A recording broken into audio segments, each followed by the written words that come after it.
Well, howdy there, folks. Welcome back to Adventure in Art. My name is Ben Staley, and I am your resident talking head. I've been shooting a lot lately. Boom!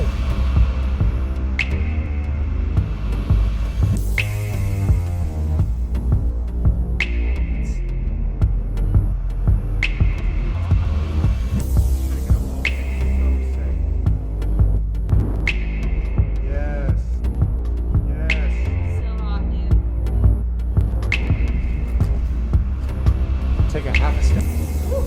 Tell me about your friend, please.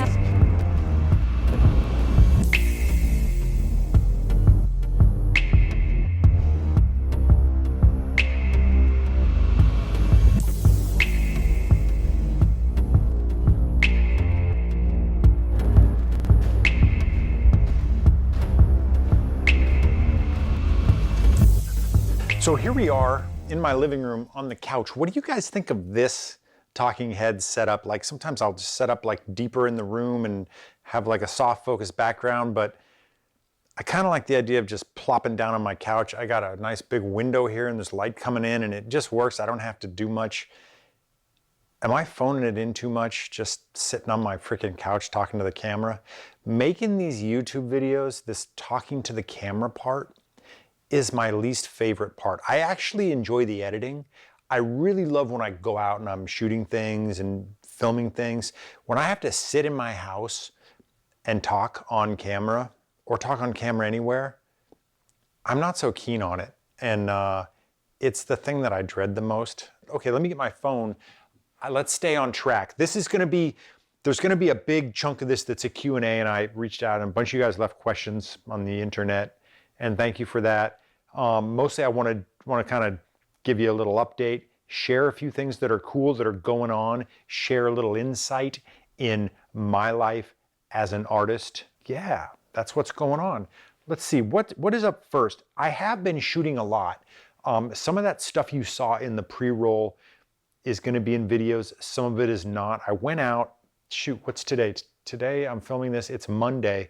I went out 2 nights ago, less than 48 hours ago, like 36 hours ago. Went out with my friend Kel Vaughn. Today, we're gonna shoot some film.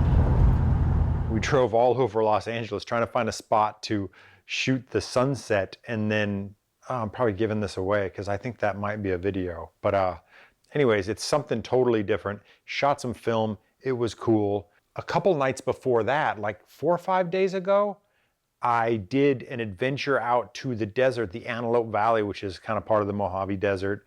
There's a corner of it back there and that I just really love, and I love driving around in and exploring.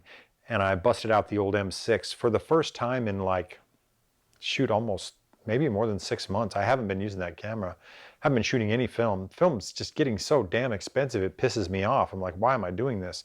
But I went out there, shot a roll, shot a bunch of video. I'm not done with it yet. I'll do it after this because I want to take my time with it. The footage, guys, it's some of my favorite stuff that I've shot, honestly. I hope that I can make it into a cool little film, and that's why I want to take time. I want to take time with the music. I got the scans back from the lab this morning. I used Richard's lab, which I've never used before, but it's right down the street from where I live, and it's one of the best labs in the whole country. I'm in Santa Clarita, just north of Los Angeles, and so I went over there, I dropped the film off, I got high-res scans back, and they look sick. I just shot 1 roll of Ektar out in the desert up until it got too dark to shoot, and I finished the roll.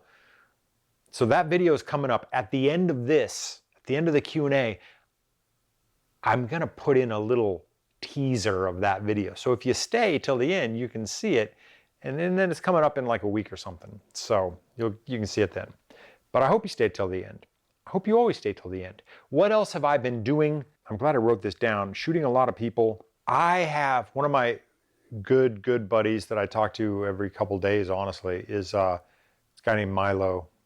You may have seen him in one of my Death Valley videos. Anyways, he is one of my favorite photographers of all time. He's really freaking good.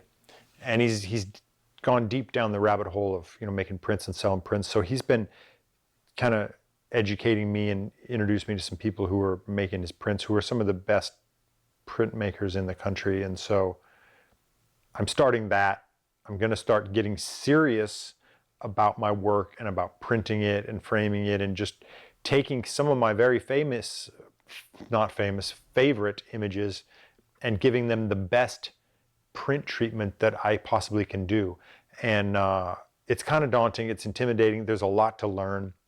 And, you know, honestly, when you do that with your work, you're going to see the flaws and you're going to see the things that you fell short on, and so on and so forth.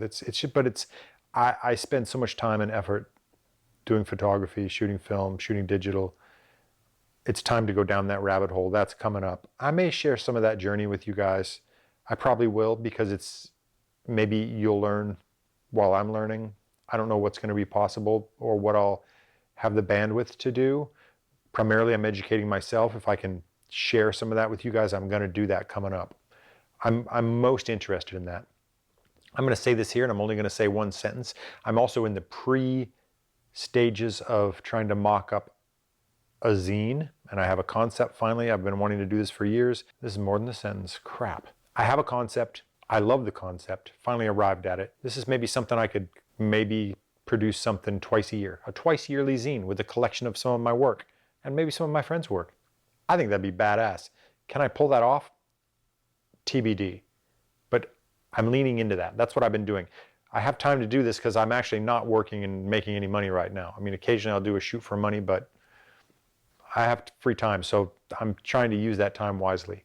What else have I been doing? Good thing I have a phone where I can write it down. Oh, because of the print is coming up, and you know, I have most of my work. Some of my work I've had scanned, and I borrowed a friend's scanner and scanned it, but mostly I just get lab scans, and lab scans are generally kind of a big sack of ass compared to what you can actually do. They're not the best representation of your work. So I went and bought a scanner the other day, and I haven't even taken it out of the box yet, but I have been spending hours and hours and hours taking all my hundreds and hundreds of negatives and putting them into nice sleeves and organizing them by date, by location, so that when I want to start scanning them and accessing them and finding certain shots to scan at high res myself, give them the best treatment for printing, I'll be able to find them. I'm trying to organize my work, and it's daunting. I actually had 2 big thick packets full of sleeves to put the film in. Ran out of them, filled up a whole binder. So now I've got to run down and either go to Sammy's and buy more or order it on the internet. Okay, let's get into the questions, right? So that's what's going on with me. To those of you that send in questions, thank you. Let's get into this. And by the way, if there's anything I didn't cover, anything I just mentioned, leave me a comment and I'll answer that in the comments later when this video's up. The reason I don't like sitting down and doing this is because I feel like I need a teleprompter or something. I don't want to buy one of those. And when I sit down in front of the camera, I start forgetting. Some people are really concise and they go through all the info. My brain just becomes even more mush than it already is, and I forget things, and then I feel like I'm doing kind of a half-assed job. Whatever. How you like my couch? Pretty cool, right? Okay, questions. Smo says, what does a day in your life look like? Work, time for family, time for fun, shooting, other stuff. Hey, I kind of just went into that. I've been pretty busy, but okay, what does my life look like when I'm home? I wake up, I'm the first one awake in the house. I usually wake up 5:30, 6:30, somewhere in there. I wake up really freaking early. I wish I could sleep in. I've never been able to sleep in. I wish I was one of those kind of people that can sleep in, but I get up early, I make myself a cup of coffee, and most times I'll go for a walk around the block, which is 2 miles, and I'll drink my coffee, and then this allows me to think. And then I come back and I stretch a little bit, and then I'll sit out on my patio right out there and drink another cup of coffee, look at my phone a little bit. Then I'll get my laptop and I'll start writing. I am writing. I'm trying to write a screenplay because I want to make a movie. That's my big thing. This photography stuff is really just kind of a hobby. But I'm working on some things, developing a couple TV shows, trying to write a movie that I could direct. So I do that, and then I will eat some breakfast. I usually don't eat till around noon. I do intermittent fasting, so I usually eat between 12 and 6, 12 and 7, 6, 7 hours. It's my eating window. Have lunch around noon. Then I'll have my last meal around 6 or 7. In the middle, I'll edit some photos. It's super freaking hot here in Southern California right now, so I would go outside, but I don't even like going outside. I'll exercise in the house a little bit. Sometimes when it's cooler in the evening, I'll go for another walk, or I'll go for a run up some hills if it cools off enough. That's kind of it. I read a little bit, write a little bit, edit some photos, edit a video, do creative stuff, go have a meeting, go see a friend, whatever. Life's pretty simple. When I work, which it's coming up, when I have to go away and do the jobs that I do, then it's freaking all consuming and I can't do any of that and I have no life. So when I'm not working, I try and take advantage, but I try and stay productive and use my time wisely. Boy, that was a long answer. Morton says, I'm wondering what video editing program you would recommend for a beginner. Gonna edit GoPro, drone, and Sony stuff. Also want to put photos into some film clips. Okay, so Morton, are you Mac and PC? If you're a Mac guy, I'd get Final Cut Pro. It's freaking easy, even the Pro version. It's kind of like iMovie, only you can do cooler stuff. If you don't want to spend any money, just use iMovie. I'm pretty sure you can put photos in that video. I think iMovie's pretty good nowadays. So I'd do Final Cut Pro or iMovie if you don't want to spend any money, but Final Cut Pro is like $300 and then you own it for life. If you're a PC and you want to do Adobe Premiere, that's a subscription. So you're paying Adobe $20 a month forever. I think they're just getting back at the universe for like pirating all their software back in the 90s and early 2000s. I never did that, ever. Also, I think DaVinci has the video editing software, which I think is inexpensive or free. So try them out. You can always get a version and just try it out. And then when there's one that you like, then buy it. Save your money, buy it. But honestly, it takes time, it takes practice. You got to get the reps in. You got to edit a lot of things. And they're not all equal. They're not all the same. I really like Final Cut Pro. I use Final Cut Pro 10. I find it really powerful, more than what a lot of people just generally realize. But I've done a whole feature-length documentary in that program, and I did all the color correction in it, which I think came out pretty good. I exported all the audio and had it mixed in 5.1 sound and exported it back in. It's got great tools if you want to do pro audio editing. I don't know. I like Final Cut Pro. Morton has another question. It would be awesome to see a street portrait video with people you meet randomly on the street. Where you go, what you go through, going through your mind, what's going through your mind when you do it, where you explain what you do to make the best portraits possible with the lighting and limitations you have. I've done this. There is a video where I did this at a swap meet. I don't know, it's pretty cool. We did it with my Q2 at a swap meet and did kind of a first person kind of meeting people on the street, swap meet people, taking their picture. I'm actually going to a camp out music festival thing with my brother up in Oregon next week, and I'm going to be there a couple days. Maybe I'll do that there. That'd be kind of fun. There's going to be some kooky characters there, a bunch of crazy hippies, my people. So maybe I'll do something like that, and maybe you'll see it. Otherwise, check out the video I just did. I didn't just do it. I did about a year ago. Balladino. Do you always expose your black and white film at box speed or most of the time 1 to 2 stops more? Thank you, Ben. I was having a long conversation about this with my friend Milo this morning, who I mentioned earlier.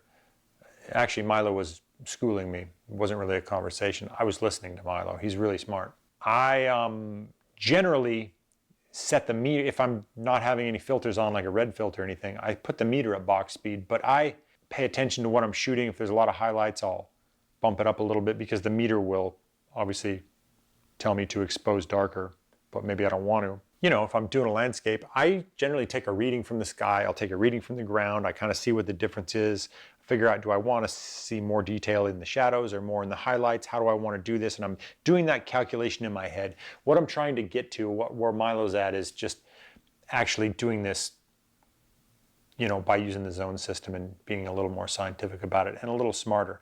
And then, soon I'm going to start developing my own film. And then there's ways in the development process where you can, depending on what you've shot, you can choose to have more details in the highlights or in the shadows. But generally, I set the meter on the camera at the box speed so I know what's in there. Unless I'm pushing the whole roll and then I want to meter it that way, or pulling the whole roll, but I rarely do that. But I set the meter on the camera at box speed, and then I adjust each shot accordingly. If I'm shooting bright into the sun, if I point the camera at that, it's going to be like, go f16, it's really bright. Well, maybe I don't want to do that. Maybe I don't want to close it down. Maybe I just want it super blown out. So I set the camera ISO dial to whatever the box speed says, and then in my head, I'm thinking, okay, how do I want to expose this? How do I want to compensate? I hope that answers your question. I feel like I answered that question 4 times just now. That's my fault. Joshua Rothman, have you ever shot medium format film? My wife's got a Holga camera. I've shot a couple rolls through that. It's pretty fun. I really want a medium format camera, and I have saved up enough money to buy one, but now I'm spending that money on, I got a scanner, I'm going to get a bunch of supplies for developing and just start doing all that myself. And then I'm going to go medium format. There's one of like at least 3 cameras that I want. I really want a Hasselblad because it's cool. I wouldn't get that right away. I also want a Pentax 6.7 because they're just freaking awesome. I also want this Fuji GW690 6x9 camera, same aspect ratio as 35mm film. I want that camera because you can actually get these little things that go inside and you can put 35mm film in it and shoot like panoramic, super wide frame on 35mm film. So once I really, you can do that in a Pentax too. I don't know, yeah, I don't own one. I have some 120 film in my film box in the fridge. I don't have a camera to use it. I'm gonna get a medium format camera. Once I get this processing the film and scanning it down, look out, people. Do you print your work? When and how? Yes, we just talked about that. I've printed my work at kind of online services or digital services, but never like the pros do it. I'm about to start learning how the pros do it.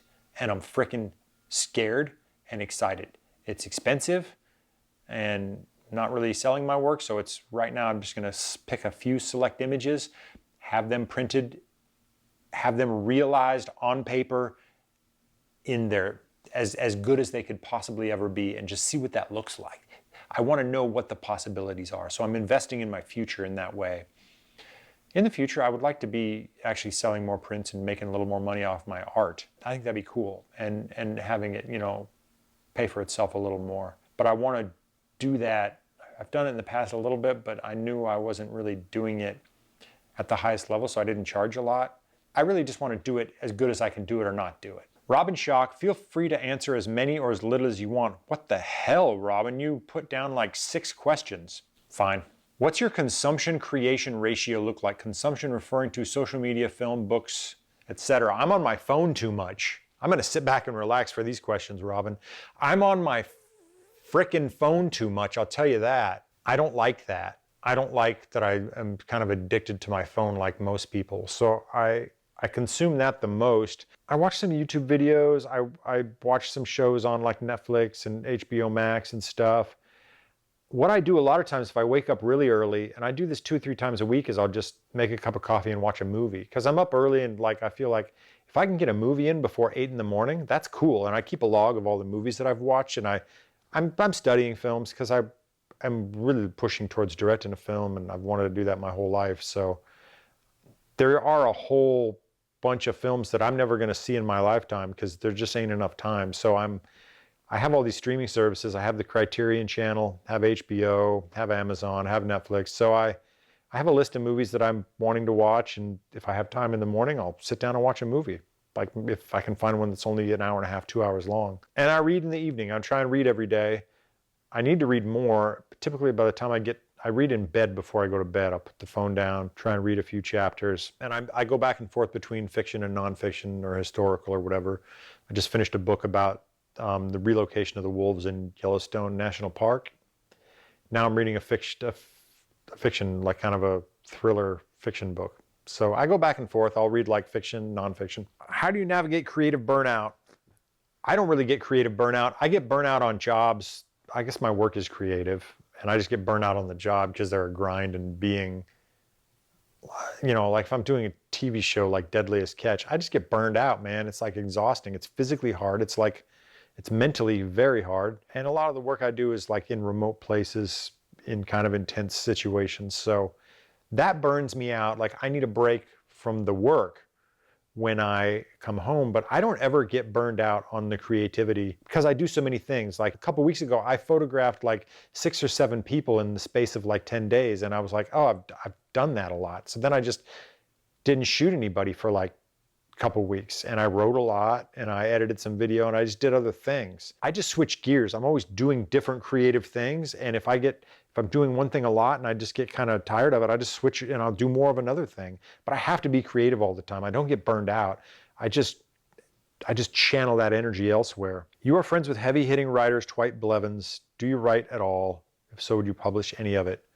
Okay, you are a follower of the nonprofit crowd. If you guys don't know about that, I talked about Dwight and Blevins in a couple, 2-3 videos ago. My friends that published a book up in Salt Lake City. Those guys, those guys can really write. I do write intermittently. I'm trying to write a screenplay right now. I've written little short stories in the past. There is a page on my website, benstaley.com, where there's some short stories I've written. I've actually been thinking about taking one of those stories and making a video out of it where I just narrated, because I don't know, I like it. There's a bunch more stuff that is eventually I'm going to put up there. I just haven't done it yet. If I do the zine project, I'm going to have a short story or an essay or something in that every episode. Yeah, I write. I like to write. I find writing useful. I get better at writing if I read more. I know you spend 3 years filming and editing your doc. What do you think makes a great video editor? Oh, well, that's a really good question. Video editing is really hard. It takes practice. It takes a lot of practice and patience.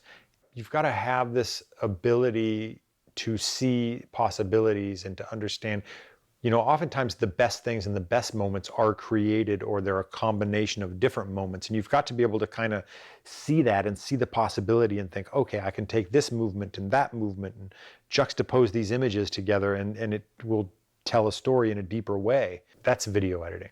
That's what makes a good video editor. It's not like understanding the keyboard shortcuts or knowing a program. It doesn't fucking matter. Oh, I said the F word. It doesn't matter what program you use. Any top-line video editing software today, if it's Avid or it's DaVinci or Final Cut or Adobe or whatever, they're all awesome. People do pro stuff on all those programs. So find the one you like the most, but really just think about how you can tell a story. And don't think about even being flashy or knowing the tricks or what effects to use, all that. That's not video editing. But how can you juxtapose images to create rhythm? Okay, a good visual story, it's about rhythm, it's about pacing, it's about juxtaposition of images. Study that stuff. I've edited a lot in my life, and I still feel like I'm in junior high school. But I like it. I really like editing. I can't wait to sit down and really dive into this Antelope Valley video that's coming up after this one. You'll see the preview at the end. Do you see yourself ever living in Alaska again? Not permanently, no. Although if I got rich and cool enough, I'd like to have a cabin up there. Probably in Southeast Alaska, because it's frickin' beautiful and amazing. You got big mountains, you got big timber, you got bears and moose and fish and halibut and crab. Southeast Alaska is frickin' amazing. Ever trained jiu-jitsu? I know Blevins, my friend Michael Blevins, does. Seems like something you'd enjoy. I did, starting in 2015, I started taking this kettlebell class because I just really needed some kind of formalized, structured workout. And it was super hard. It was valuable. I learned a lot. I did that for 4 or 5 years. And after the class, though, the same teacher, he taught a jiu-jitsu class. And so sometime around 2018, I started going to the jiu-jitsu classes. Here's a story. You guys want a story? I had done martial arts in high school into my early 20s. I took taekwondo classes with my mom, starting when I was 15. The night before we were going to go take our first taekwondo class, I broke my arm. We lived in this log cabin, and it was 2 stories, and my brothers, me and my 4 brothers, three of my brothers had the whole top floor. It's this big 20 by 20 room, smaller than this room that I'm in now. But we all lived up there, and there was this beam going through the middle of the room. And I jumped off my brother's bed, tried to grab this beam, swing out. And I remember it was like slow motion. I jumped, fingertips, touched. Did not grab. The beam was slippery and dusty up there. And my feet went out, and I went, and I landed, boom, on my elbow, broke the ball off of this arm. It hurt like a son of a bitch. Whole house shakes. Parents come up. What happened? Oh, I broke my arm. You probably didn't break it. Probably just pulled it or something. No, I'm pretty sure I broke it. I broke it. I had to spend that whole night. I don't think I slept. I was in pain. My mom later told me she felt really bad about making me wait till the next day to go to the doctor. I got up in the middle of the night to go pee, and we didn't have indoor plumbing when I grew up, so you had to go pee outside. And I got up in the middle of the night, pulled my pants on. Probably didn't actually. Probably, yeah, I must have pulled my pants on because this would have been winter time and it was freaking cold out. Put on my pants, put on my boots. It was like trying to hang onto this arm to support it. Went outside. I remember dropping my arm and it jarred and I just about fainted from the pain. This is a long story to get to jiu-jitsu. Anyways, the next day my mom started Taekwondo without me because my arm was freaking broken. And I was like 3 months behind. But we did that all, and then after high school, when I was like, right after I turned 20, we got our black belts together. I competed a lot. I actually competed in a national tournament. I was getting ready to test for my 2nd degree black belt, and then I discovered rock climbing and, more importantly, ice climbing. And so I just dropped the martial arts, dove headfirst into ice climbing, and that became my obsession through the bulk of my 20s. But then cut to a few years ago, I'm taking this class and they're also having jiu-jitsu later, so I started staying and taking jiu-jitsu, and man, it was freaking hard. Nothing like just getting your ass handed to you. And so I did this off and on for about a year.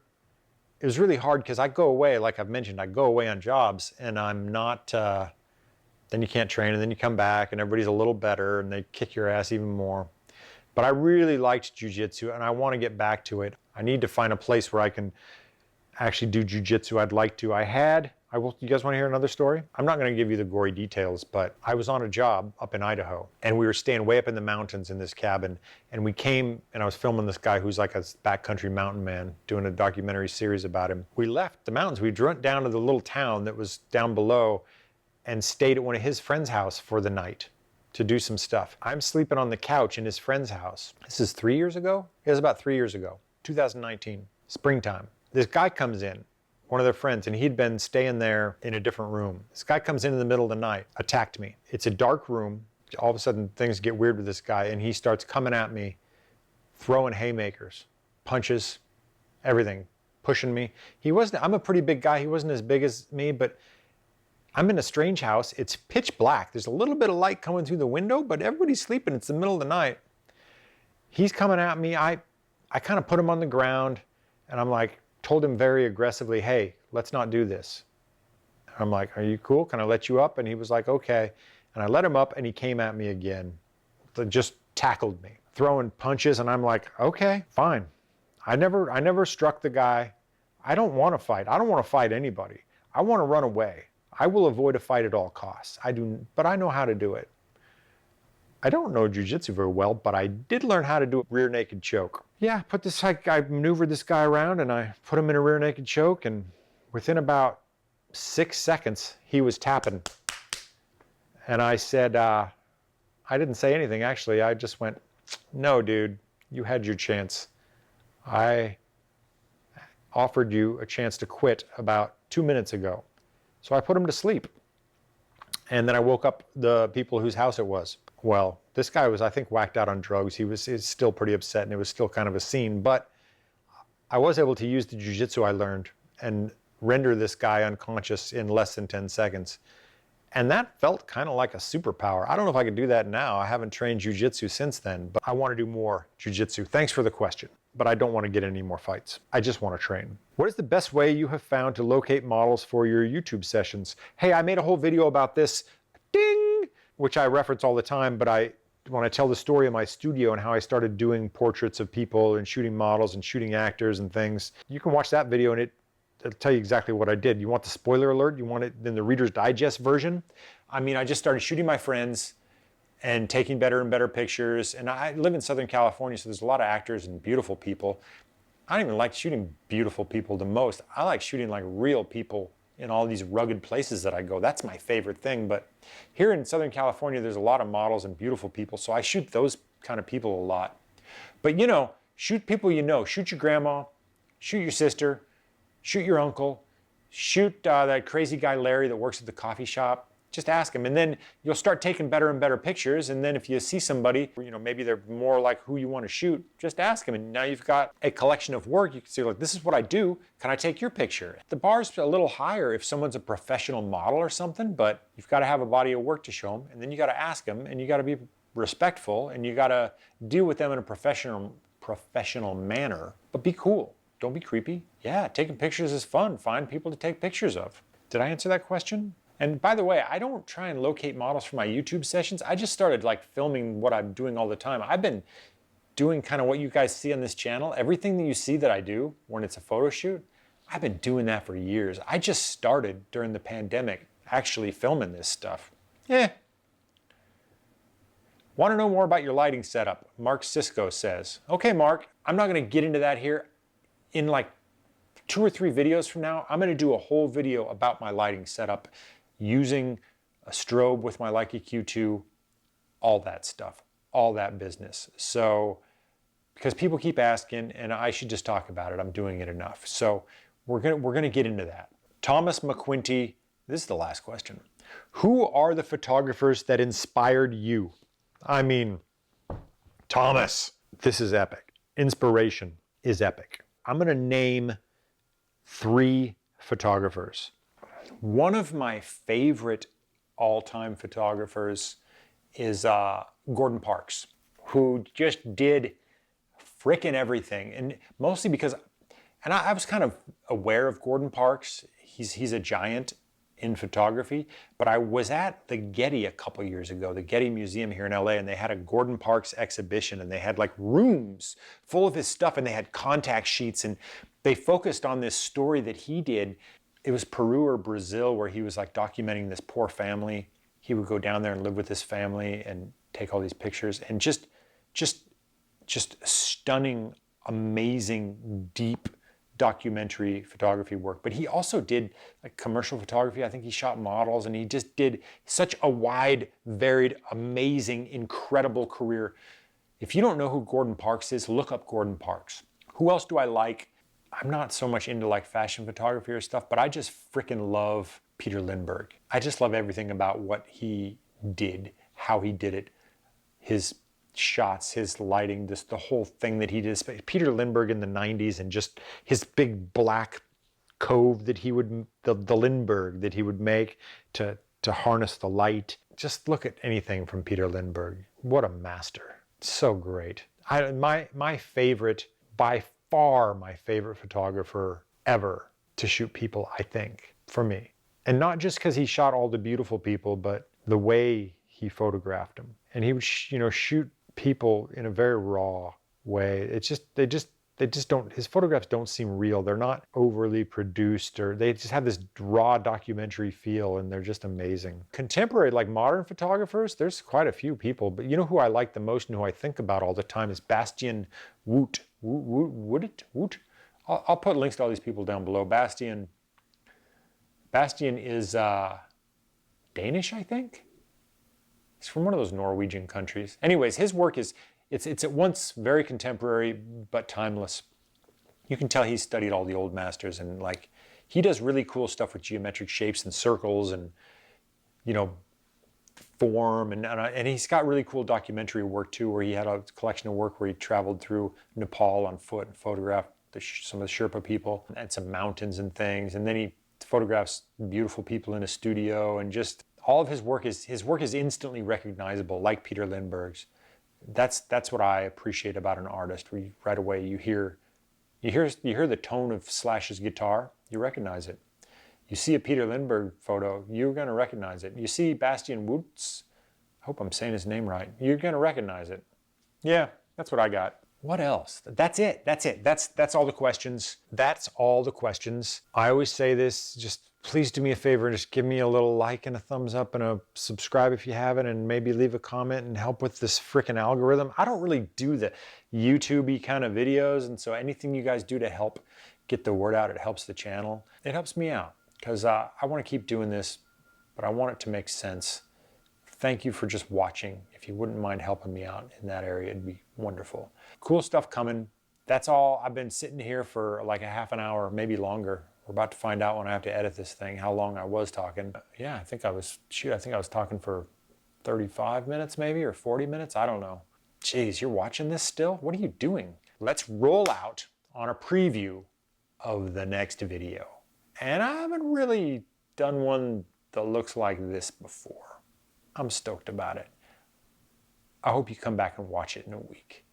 Take it easy, folks. Get out there.